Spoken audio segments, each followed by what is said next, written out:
This is Colin O'Keefe for LXBN TV. As part of our coverage of LegalTech New York 2014, I'm speaking now with Rohit Telwar. He is CEO of FastFuture Research.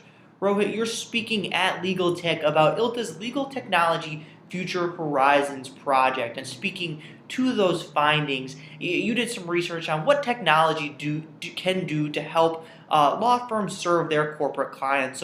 So what are the findings on that front, on how technology can really help law firms better serve their clients, and what are the things that they should focus on? So the first is really starting to rethink the role of technology in the law firm from being a back office service to being something that we can use at the interface with the client from day one to help us build an understanding, build the relationship, provide total transparency, and provide that continuous flow of contextual information drawn from the web and elsewhere to make sure that our professionals really have the deepest possible understanding of the client and are thinking through issues even before the client's thought about them.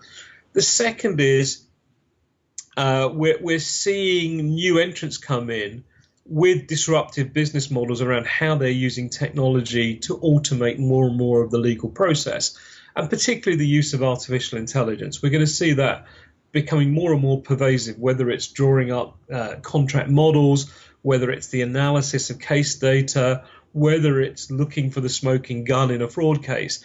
AI is going to play a bigger and bigger role. So mastery of that is going to be critical. It will also enable us to develop new products and services. It may cannibalize some of our products and services in some cases by predicting the likely outcome of a case, which means that we get a fee for analyzing the case rather than a fee for taking it to court. But it's far better, as some law firms are already deciding, to take a small fee of a big pie, to take a small fee on a large volume of transactions than lose them all completely to a competitor who came to market with that. And then finally, I think the really starting to look at the way we manage end user technology is critical. Everyone is now in this whole maelstrom of confusion about how we handle end users bringing their own devices. But what we know is it's not going to end there. We're already moving to a wearable era where people will be wearing their own devices. And if we look at what's being patented today, then we know in 3 to 5 years' time, people will have those devices embedded in them to some extent. So for corporate law departments and for law firms, the real challenge now is starting to understand that we have to get out of the technology provision game. What we have to start doing is specifying the operating systems we'll support and providing an approved list of technologies that we think our end users can go and purchase for themselves, but really then letting them make the choice, because we certainly don't want to be in the situation where we're providing the technology that's going to be embedded into our workforce.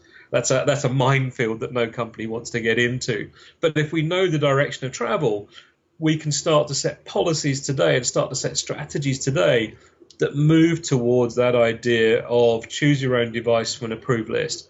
Whether you hold it, whether you wear it, or whether it's embedded within you, we're handing the responsibility over for procurement to the end user. Absolutely. Technology is constantly advancing, and there are some things that law firms should do now to be proactive to make sure that they're in the right place moving forward. Once again, that was Rohit Telwar. He is CEO of FastFuture Research. For more of our video coverage of LegalTech 2014, be sure to visit us at lxbn.com. Thank you for joining me today, Rohit. My pleasure.